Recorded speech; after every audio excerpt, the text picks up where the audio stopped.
Jungkook সন্ধ্যার দিকে যিশুদের বাড়িতে এসে তের কাছে আসলো। তে তখনও বসে বসে রোজ আর যিশুর সাথে আড্ডা দিচ্ছে। জাঙ্কুককে আসতে দেখে রোজ তেকে ঘরে পাঠায়। তে কোনো কথা না বলে ঘরে চলে আসে। গরমে জাঙ্কুকের হাল বেহাল। কোনো রকমের সিলিং এর নিচে বসে শার্ট খুলতে শুরু করে। সেই সময় তেকে ঘরে ঢুকতে দেখে জাঙ্কুক ক্লান্ত গলায় বলে, গল্প ছেড়ে উঠে আসলে কেন তে? জাঙ্কুক শার্ট খুলে বসে আছে। তের চোখ যায় জাঙ্কুকের ফর্সা খোলা বুকের দিকে। তে তাড়াতাড়ি করে চোখ নামিয়ে নেয়। তে উল্টো ফিরে বলে, আমাকে কি আপনার কোনো দরকার আছে জমিদার সাহেব? জাঙ্কুক তখন বলল, না তো, দরকার থাকলে তো আমি নিজেই তোমাকে ডেকে নিতাম। তে তখন বলল, তবে গেলাম আমি, আপনি হাওয়া খান বসে বসে। তে বলে ছুটে বেরিয়ে যায়। জাঙ্কুক কপালে ভাঁজ ফেলে তাকিয়ে থাকে তের যাওয়ার দিকে। মনে মনে ভাবলো, এলোই বা কেন মেয়েটা, আর চলেই বা গেল কেন?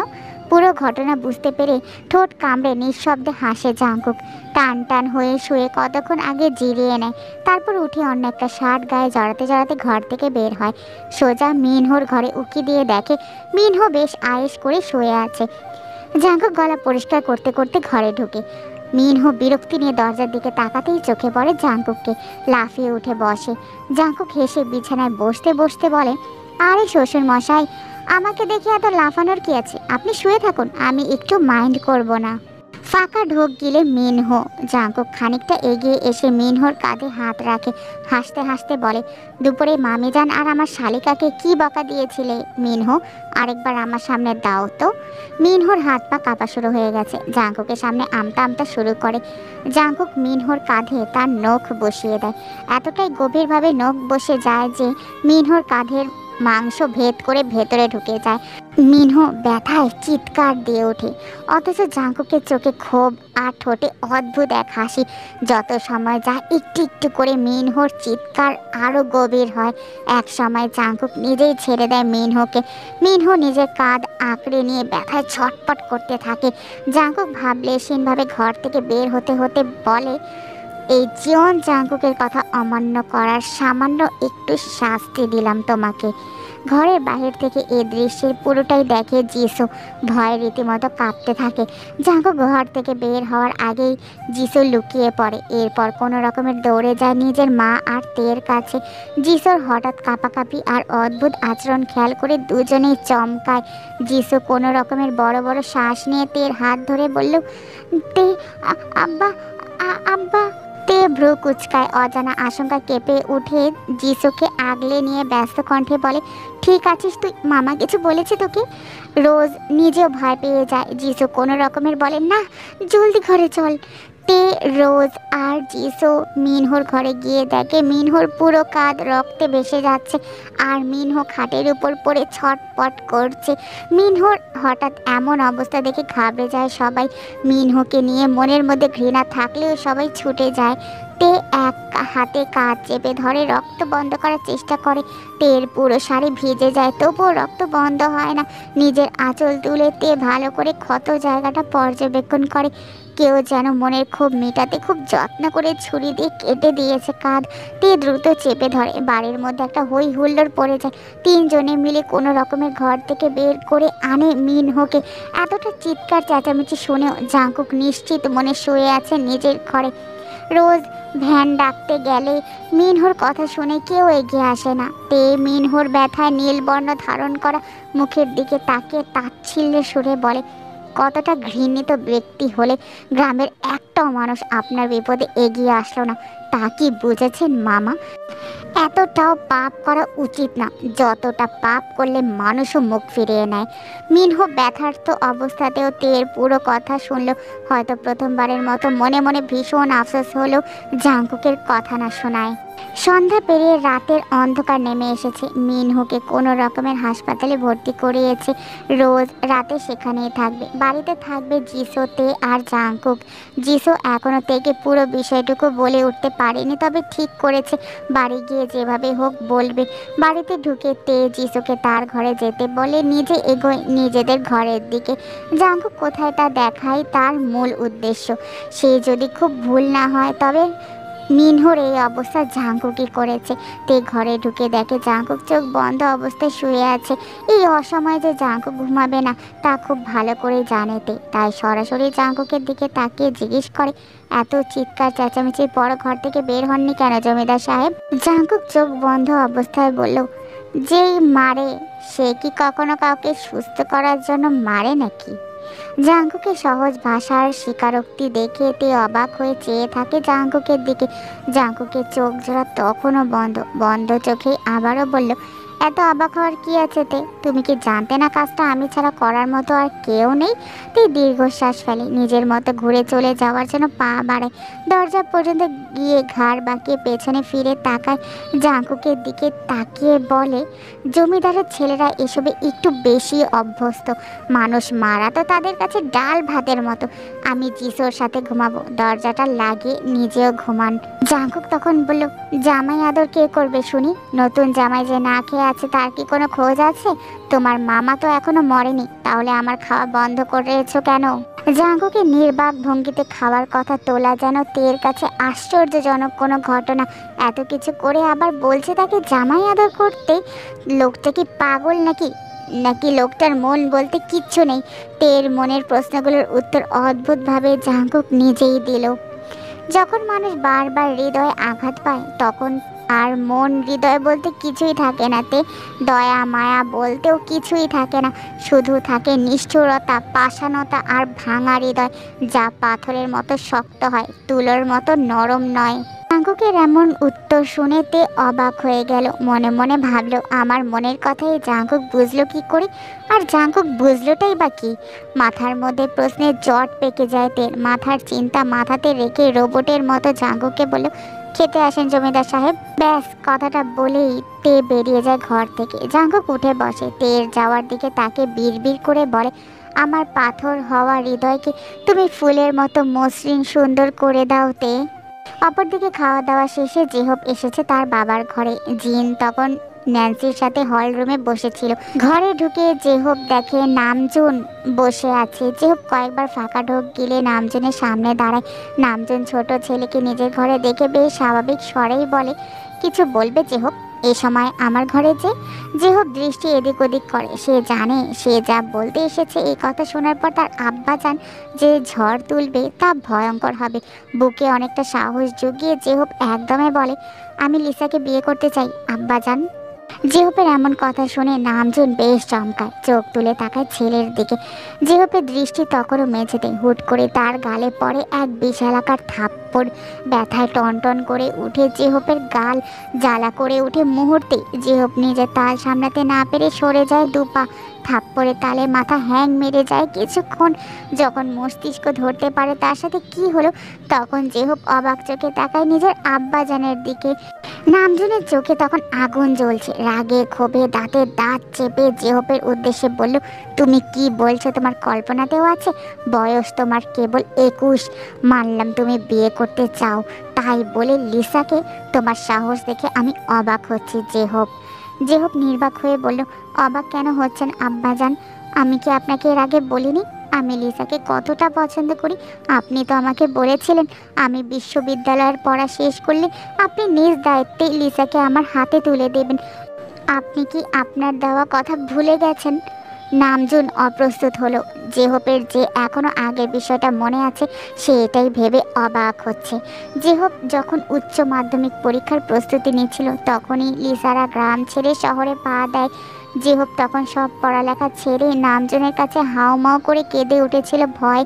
তখন নামজন তাকে কথা দিয়েছিল লিসাও যে জেহপকে ভালোবাসতো। এটা জেহপ ভালো মতোই জানতো, কিন্তু লিসার পড়ালেখা আর বয়স ভেবে নিজের থেকে দূরে সরিয়ে দিয়েছিল। আর এটাই তার জীবনের কাল হয়ে দাঁড়িয়েছে। নামজন কথা দেওয়ার সাথে সাথে জুড়ে দিয়েছিল এক শর্ত, বিশ্ববিদ্যালয় শেষ না হওয়া পর্যন্ত জেহপের ভালোবাসা লিসার কাছে প্রকাশ করা যাবে না, এমনকি লিসার সাথে কোনো রকম যোগাযোগও রাখা যাবে না। পাগলাটে জেহপ সেদিনই সব শর্ত মেনে নেয়, কথাও দেয় নিজের পিতাকে। কিন্তু শেষ মুহূর্তে এসে নামজন তাকে এভাবে ঠকাবে জানলে কোনো কালেই সে নামজনের উপর বিশ্বাস রাখতো না, ভরসা করতো না। জেহপের ভাবনার মাঝে নামজন গম্ভীর স্বরে বলল, তখন আমি তোমাকে শুধুমাত্র বোঝানোর জন্যই ওইসব বলেছিলাম। ভেবেছিলাম বয়স হলে সব ভুলে যাবে। তুমি এখনো ওইসব কথা ধরে বসে আছো কেন জেহব? তুমি জানো না আমি জেনিকে মোটেও পছন্দ করি না, আর যে জেনিকে পছন্দ করি না সেই জেনির মেয়েকে পুত্রবধূ করব, এটা কল্পনাতীত। জেহব তখন বলল, কিন্তু লিসা তো শুধু কাকিমার মেয়ে না আব্বাজান, সে তো এই জমিদার বংশেরই অংশ। নামজন তখন বলল, এত কিছু জানি না, তাছাড়া এখন লিসার বিয়ে পাকা হয়ে গেছে, তাই তোমার জন্য এটাই ভালো হবে। পুরনো সব কথা ভুলে নিজের পড়ালেখায় মন দাও। জেহব হুট করেই নামজনের পা জড়িয়ে ধরে হাউমাউ করে কেঁদে ওঠে। বাচ্চারা যেমন করে তার পছন্দের জিনিস পাওয়ার জন্য কাঁদে, তেমন করে কাঁদে জেহব। ভাঙা গলায় বলে, আব্বাজান, আমি আজীবন আপনার কাছে কিছু চাইবো না।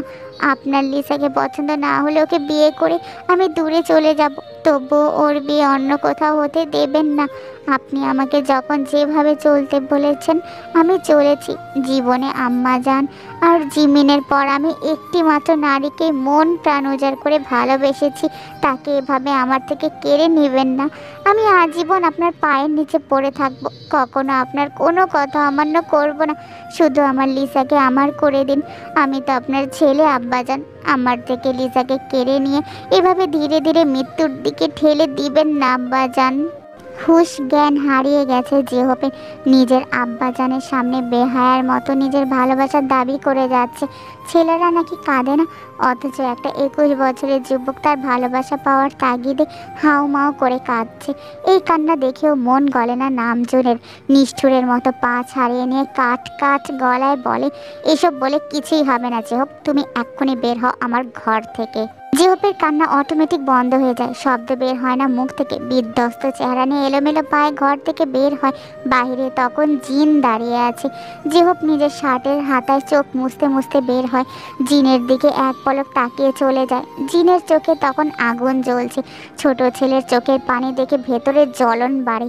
চোয়াল শক্ত করে বিড় করে জিন বলে, আমার জীবন আপনি খুব সুন্দর করে নিজের হাতে ধ্বংস করেছেন কিম নামজুন, কিন্তু আমার ছেলেকে ধ্বংস করতে দিব না। বয়সের সাথে সাথে দিনকে দিন আপনার পাপ বেড়ে যাচ্ছে আরও বেশি।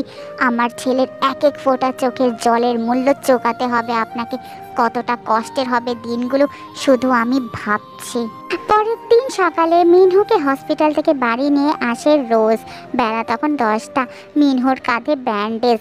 রোজ যখন মিনহুকে নিয়ে বাড়ি থেকে বের হয় তখন জাঙ্কুক বারান্দায় চেয়ার পেতে বসে সিগারেট খাচ্ছে। তে আর জিসু ঘরে সব টুকটাক কাজ শেষ করছে।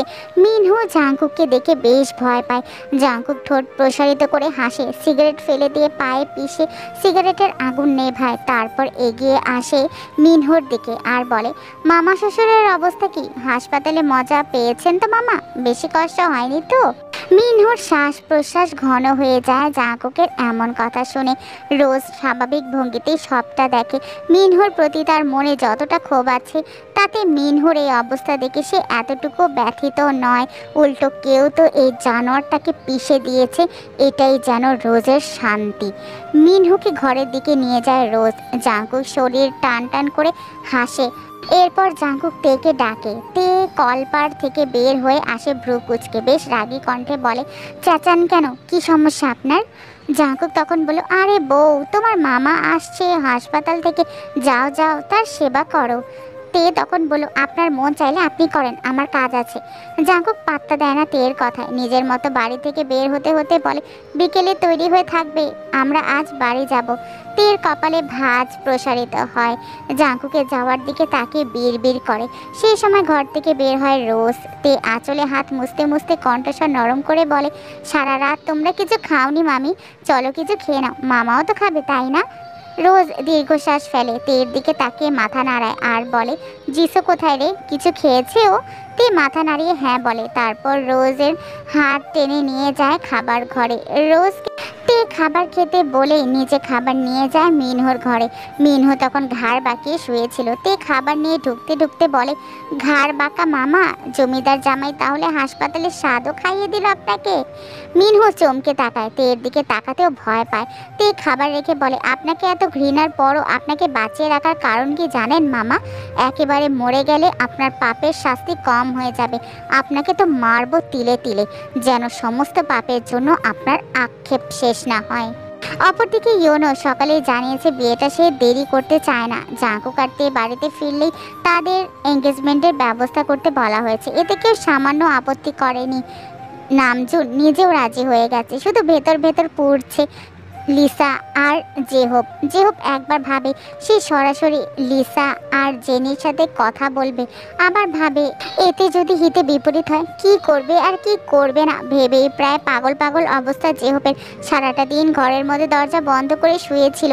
জিন কয়েকবার এসে দরজা থেকে ঘুরে গেছে। জেহব দরজা খোলেনি, কিছু খায়ওনি। লিসা নিজেও ঘর থেকে বের হয়নি। বাড়ির এত সব ঝামেলার মধ্যে জিমিনের কোনো হেলদোল নেই। সে তো আর জানে না তার প্রাণের ভাইয়ের কি অবস্থা। বিকালে সুগা পড়াতে এসেছে। জিমিন আজ আগে অঙ্ক করে রেখেছে। সেই অঙ্ক দেখে সুগা অবাক হয়ে কতক্ষণ তাকিয়েছিল জিমিনের মুখের দিকে। তারপর গোল গোল চোখ নিয়ে জিমিনকে বলল, তুমি অঙ্কও করতে পারো মেয়ে? এত ট্যালেন্টেড তুমি? জিমিনের চোখ চকচক করে উঠল, মুখটা খানিকটা এগিয়ে খুশিতে গদগদ হয়ে বলল, তাই না? আপনি শুধু শুধু এতদিন আমাকে গাধা বলতেন মাস্টার মশাই। দেখেছেন আমি কত ট্যালেন্টেড। গর্বে বুক ফুলিয়ে খুশি খুশি মুখে তাকায় জিমিন। সুগা একবার খাতার দিকে তাকিয়ে আরেকবার তাকায় জিমিনের দিকে। জিমিনের চোখ মুখ দেখে সুগার চোয়াল দ্বিগুণ শক্ত হয়। রাগে কিরমির করতে করতে রাম ধমক লাগিয়ে দেয় জিমিনকে। জিমিন ভয় চমকে উঠে চেয়ার থেকে পড়তে পড়তে নিজেকে সামলে ভোলা ভালা মেয়ের মতো তাকায় সুগার দিকে। সুগা দাঁতে দাঁত চেপে বলে, তুমি শুধু গাধা না, তুমি আস্ত একটা গাধি, বলদ। মানুষ কি পর্যায়ে বলদ হলে করা অঙ্ক ভুল করে, আবার বলো যে তুমি ট্যালেন্টেড। জিমিন কাঁদো কাঁদো চেহারা নিয়ে বলে, আপনি তো বললেন আমি ট্যালেন্টেড, এখন আবার বকা কেন দিচ্ছেন মাস্টার মশাই? সুগা তখন বলল, তোমাকে এই অঙ্ক আমি করাইনি আগে? জিমিন মাথা নাড়ে। সুগা রেগে বলে, তাহলে ভুল করলে কেমন করে? এই পৃষ্ঠা উল্টে এ পাশের অঙ্ক দেখে করলেও তো অন্তত অঙ্কটা সঠিক হতো। জিমিন তখন বলল, মাস্টার মশাই আমি ভালো মেয়ে, ওসব বাটপারি করি না আমি। সুগা তখন রেগে জিমিনকে বলল, তোমার মতো মেয়ে বাটপারি করতেও পারবে না। বাটপারি করতেও বুদ্ধি লাগে, যা তোমার মাথায় ছিটে ফোটাও নেই। জিমিন কাঁদো কাঁদো মুখ করে মাথা নিচু করে নেয়। সুগা বড় বড় শ্বাস নেয়, নিজেকে সামলানোর চেষ্টা করে বলে, আচ্ছা আমি তোমাকে একটা কথা বলি, শোনো।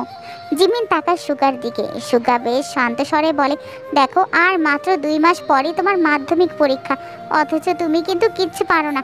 এমন করলে কি তুমি পাশ করতে পারবে? আর তুমি যদি পাশ করতে না পারো তাহলে কি তোমার মান সম্মান থাকবে?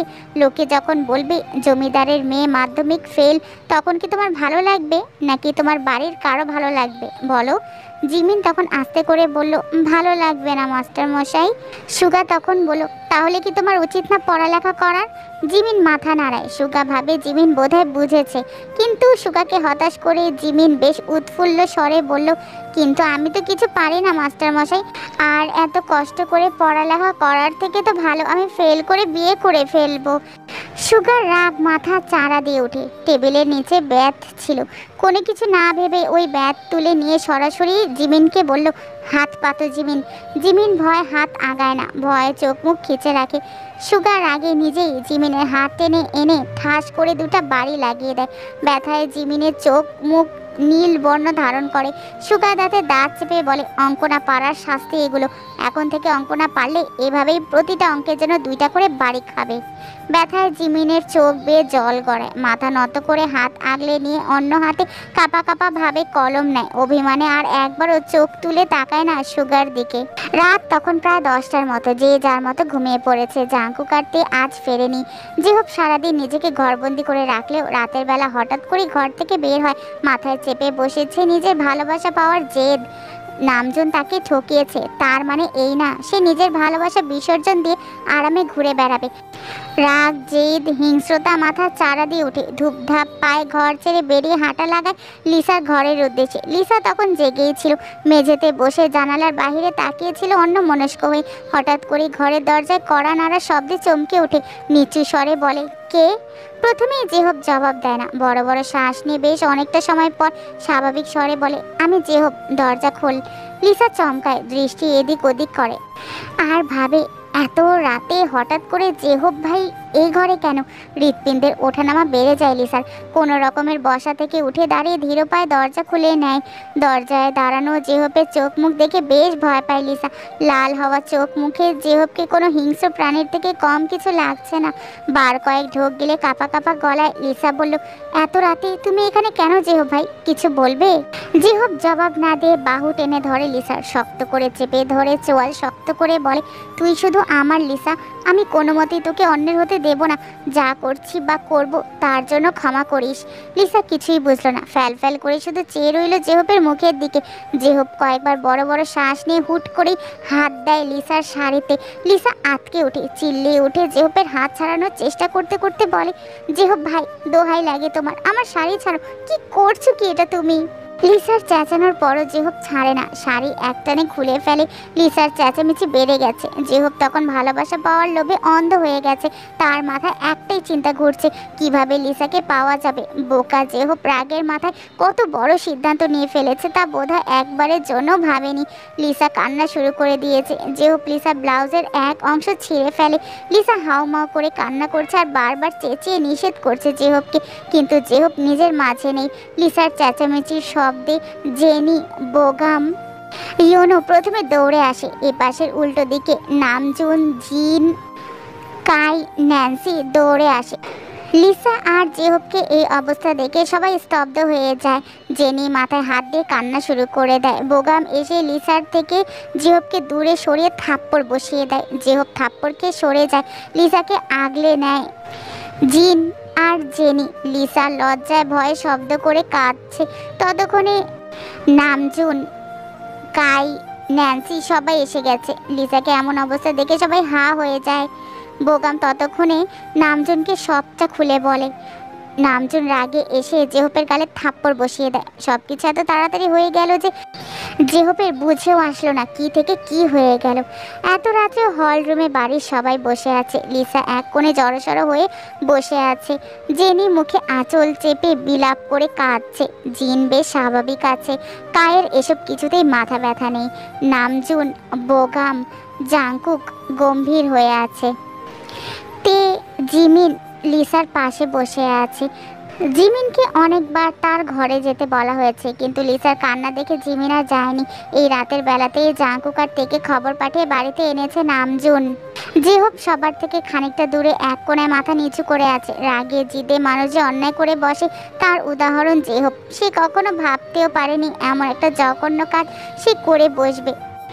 অনুশোচনায় তার মাথা থেকে পা পর্যন্ত বিষিয়ে যাচ্ছে। বেশ অনেকটা সময় পর প্রথমে মুখ খুলে নামজুন বেশ গম্ভীর স্বরে বলে, দেখো যা হওয়ার তা হয়ে গেছে। জেহব যা করেছে তার শাস্তি সে পাবে। জেহব যা করেছে আজ তারপর আমার মনে হয় না লিসাকে আর এই বাড়িতে রাখা উচিত। ওর বিয়েটা যত দ্রুত সম্ভব দিয়ে দাও। সবাই তাকায় ইয়োনোর দিকে। জেহব হাত মুষ্টিবদ্ধ করে মাথা নিচু করে রাখে। লিসার এসবে কোনো হেলদোল নেই। তার জেহব ভাই এটা কি করলো? এতটুকু ভেবেই তার সকল অনুভূতিরা বিষাক্ত হয়ে যাচ্ছে।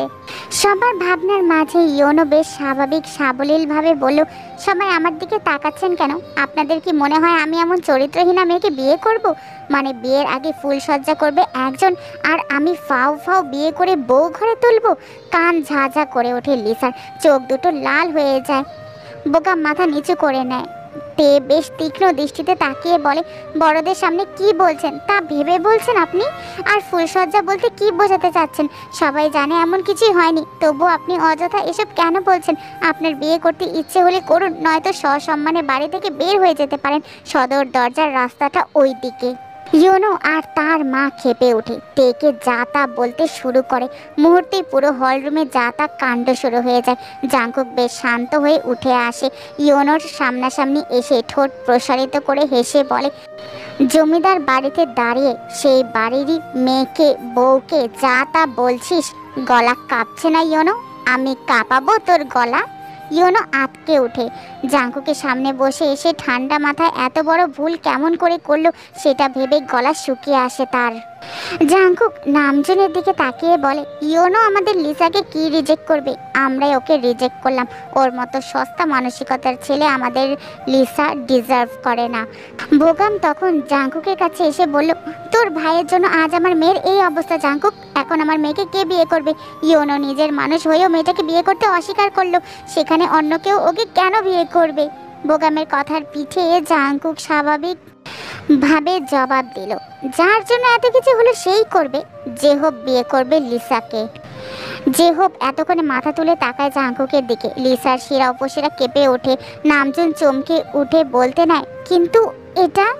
জাঙ্কুক তখন বলল, আপনি চুপ থাকুন আব্বাজান, আজ যা হয়েছে তার জন্য সম্পূর্ণ দায়ী আপনি। জমিদাররা নাকি কথার খেলাফ করে না, তবে আপনি নিজেই নিজের পুত্রের সাথে এমন কথার খেলাফ কেন করলেন?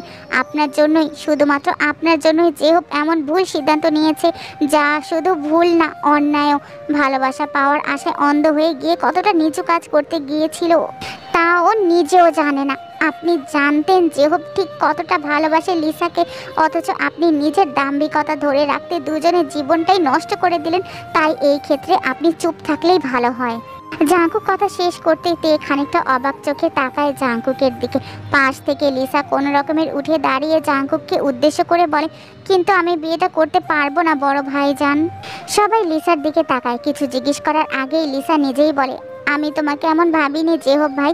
তুমি যদি শুধু একটা বার বলতে তুমি আমাকে ভালোবাসো, আমি সব কিছু ছেড়ে ছুড়ে চলে আসতাম তোমার কাছে, কিন্তু তুমি এমনটা করনি। উল্টো আমার সম্মানে হাত দিয়েছো। তুমিও জানো, আমিও জানি আমার গায়ে কলঙ্ক নেই, তবুও আমি আজ তোমার জন্য কলঙ্ক পেয়েছি। তুমি আমার বিশ্বাসের জায়গা, ভরসার জায়গা একদম ভেঙে গুঁড়িয়ে দিয়েছো জেহব ভাই। যতটা ভালো আমি তোমাকে বেসেছি, ততটাই তোমাকে ঘৃণা করার কারণ দিয়েছো। তোমাকে দ্বিতীয়বারের মতো বিশ্বাস ভরসা করার মতো কোনো কারণ নেই আমার কাছে। যেই মানুষটা এত যত্ন করে আমার গায়ে কলঙ্ক লেপ্টে দিল, তাকে কিভাবে বিয়ে করে নিব, স্বামী হিসেবে মেনে নিব?